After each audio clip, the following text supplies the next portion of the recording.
followers, you got to see things as they are, but not worse than they are. I've always wanted to know the answer to a question. I've been obsessed by the question of what makes the difference in people's lives. I was not popular in school. I loved people. So I was passionate about figuring out what's the difference in people. Why is it that some people are given everything? The type, they really do have parents that love them, that are there for them. They have tremendous educational background. They have all the economic resources, and they end up spending their life going in and out of rehab. They had all the resources. And then you meet somebody who's been, abused, or no one's been there for them, or they've been physically abused or sexually abused, or the worst things you could possibly happen to a human being. And they turn out to be some of the finest human beings you'd ever meet in your life, who are out there working to help other people and make a difference. So we all want to believe that our lives have turned out because of our biography. And the reality is we can all find people with a horrible biography who have an extraordinary life, and we have people with an extraordinary biography who have a life that none of us would want to trade with. So what's the real challenge? And I believe that the challenge in relationships and in life, in every area, is emotional fitness. That it starts with how emotionally fit you are in a relationship. And there are patterns that make people emotionally unfit. There are patterns that make people frustrated. There are patterns that make people depressed. There are patterns that make people angry. There are patterns that make people feel sorry for themselves. And there are also patterns that make people compassionate, playful, physically passionate, emotionally strong. There are different patterns, and they stand out to you when you've been around that many people. So I've had now 50 million people get my books and tapes, but I've been with 3 million people face-to-face from 80 countries. And when you're around those many people, the pattern becomes clear. And I've been able to use those patterns, and that's what I want to kind of expose you to tonight. And frankly, I think these patterns are common sense. But how many of you notice that common sense is not too common? Everybody's like, oh yeah, that's simple. But a lot of people say, I know this stuff. Well, if you're not doing it, you don't know it. You understand it. And understanding and $3 will almost get you a cup of Starbucks these days, It's really nice to understand things, but that doesn't change anything. You got to get in your body and actually do it. But I've learned enough of these patterns that now, over the last, 20 years or so, of the 30 years of my career, I'm the guy that gets the call when the fire starts. When the athlete is burning down on national television and something's got to be done right now to turn them around. And, I either get them or I don't. And for 30 years, I've gotten them. That's how I've built my reputation. And that you've got to produce results right now. And I'm able to do that because of an understanding of these need structures I'm going to talk to you about. Or I get the call when the child is going to commit suicide, or the adult. And in 30 years, knock on wood, I've never lost one suicide in 30 years. That doesn't mean I won't someday, but I never have, not one single time out of the thousands of suicide attempts. And it's again because of understanding these needs I'm going to talk to you about. I get the phone call, in the middle of the night, true story, and it's the President of the United States saying, Tony, they're going to impeach me in the morning. What should I do? And I say, could you have called me sooner? True story, So in the experience of looking to make those changes and looking at how to change, same thing in relationships, couples that are gone, the films that I wanted to make with Chloe, I said, let's not make films with couples that have troubles. Let's make couples that look like they've gone beyond the edge. By anybody's estimate, there's no way to turn it around. Because by that extreme, when someone watches the film, they look at their own life and they go, oh my God, these people can do it. And they did here, I could do it too. That's the contrast we want. But the basis of all that I do comes down to knowing that the difference in your life, your relationship, your physical life, your emotional life, any aspect of your life comes down to this sense of psychological strength or emotional fitness. And what I mean by that is this. Discipline never works long term. Never. What works is when you become addicted to something positively new. You trade one addiction for another. When you shift from having to doing something to wanting to do something. So our focus is how to make that happen. But I'd say this to you. If you want to change a relationship, the number one thing you have to do is master your own emotions. If you don't do that, forget it. There's no hope.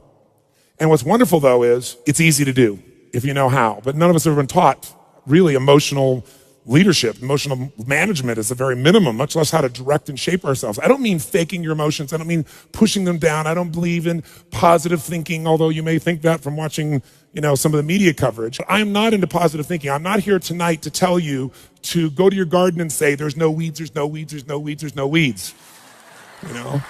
I'm very clear that I believe that life is about leadership and being truthful to yourself. And so I believe, number one, that the mandate for any great relationship and the mandate for anybody to lead their own life and not be a follower is you got to see things as they are, but not worse than they are. Because that's where most people go. That's why they go on relationship. That's why they start to tear it down. That's why the relationship starts to break down, because people get scared when it isn't working out, and then they make it worse than it is so they don't have to try. Because they don't want to try again and be disappointed. They don't want to feel that sense of rejection. They don't want to feel that sense of failure. So most people make it much worse than it is. People tell me all the time, oh, I'm skeptical or I'm pessimistic. I said, no, you're gutless. It takes no guts. It takes no courage to be a pessimist, to say it's not going to work, to try to find out what's wrong. What's wrong is always available. It's always what's right. So I'm not into positive thinking, but I am into intelligence. And intelligence says, see it as it is. Don't make it worse than it is. I mean, people all the time say, my problem is I'm big bone. No, you're freaking fat. Tell the truth.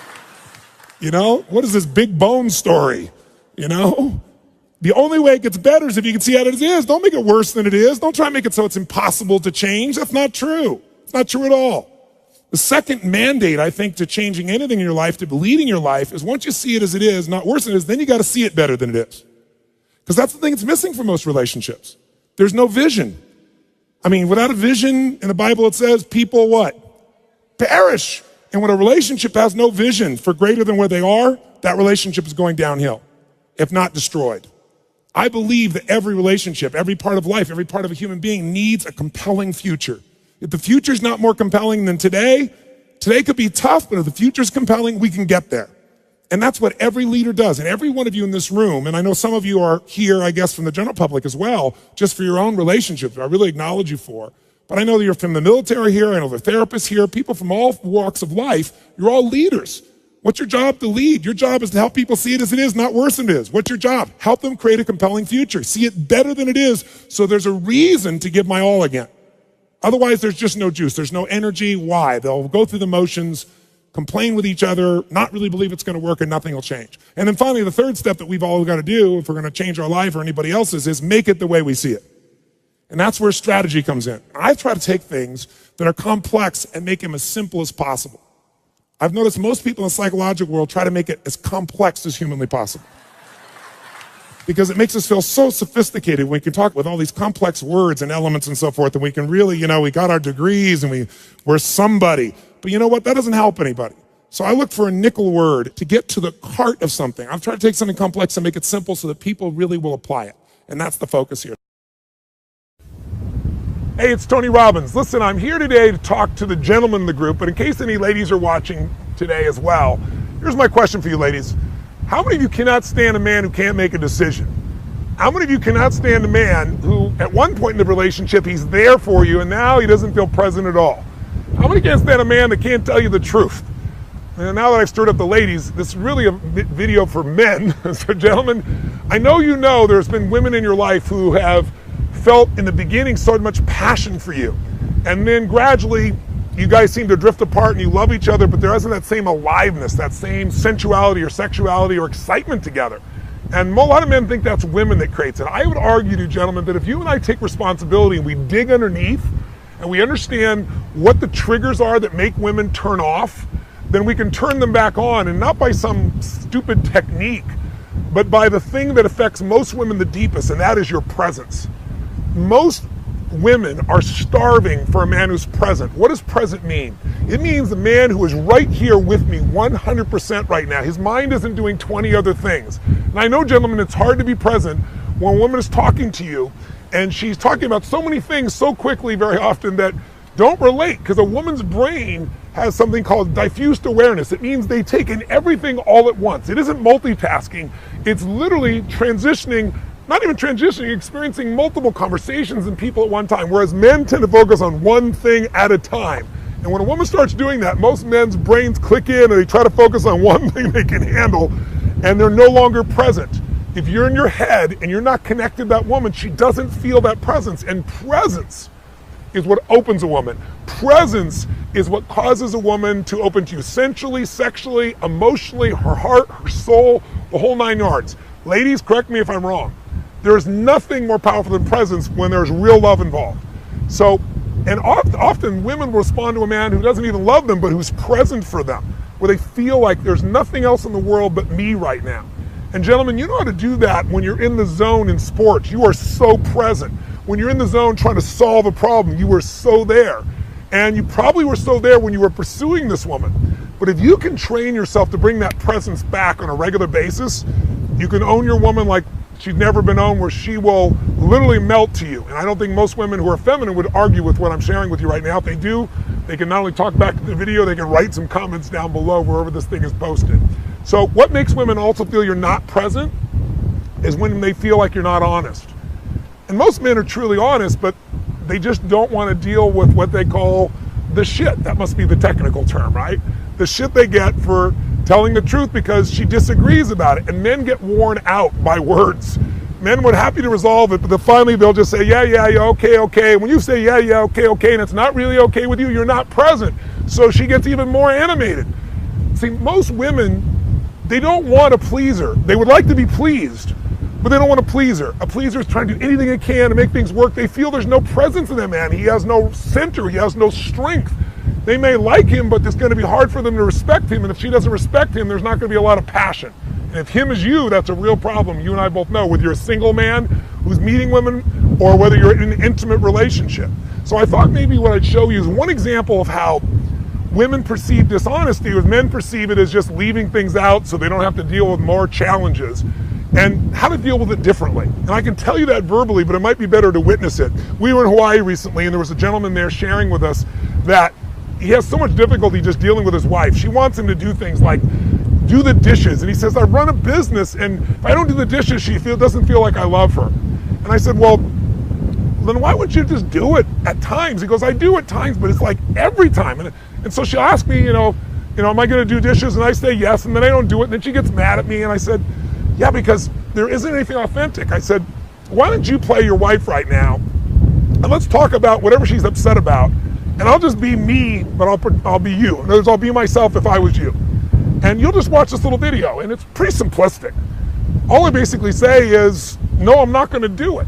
And he was shocked when I demonstrated this, but I didn't do it harshly. I didn't say you should go do these dishes. I don't have the delusion that that's the woman's job. I just said I'm not going to do it. This is the higher priority, but I also don't think it should be your problem, and I'm committed to working out a solution, but I'm not going to do this. And there's some things that you probably don't want to do. I don't want you to. Let's work this out. It's coming from a place of congruency. And people can feel when you say what you mean and you mean what you say versus when you're placating. So I know this is third grade at one level, like we all know this intellectually, but knowing it intellectually and doing it is the difference between having a passionate relationship and a relationship where you're constantly accommodating each other. And accommodation doesn't produce passion. It might have a relationship where there's some friendship, but again, the only difference between a friendship and an intimate relationship is intimacy. And real exciting intimacy is when people feel your presence. Feeling dishonesty will take it away. So watch this quick little video, real simple, and see what you get out of it, gentlemen. And think about if you might use that same sense of presence that's already inside you, that you use in business or sports, with that woman, and not let the past wear it out. You might be surprised. Women very often, when they feel that strength, it excites them to see you have a standard and you're not going to be swayed. Take it out and maybe show this even to a woman in your life and see if she agrees. She might say, Tony Robbins is so full of it, that's a bunch of crap. My bet is she'll say, yeah, smack you on the shoulder. That's what I've been trying to tell you. Be present with me. And instead of saying, well, I'm sorry, I'll do better, just deliver it. Maybe this week is the time, Valentine's week, a time for you to find your own center. The way you do in business, the way you do, we have a purpose. Do that with a woman in your life, the game will change.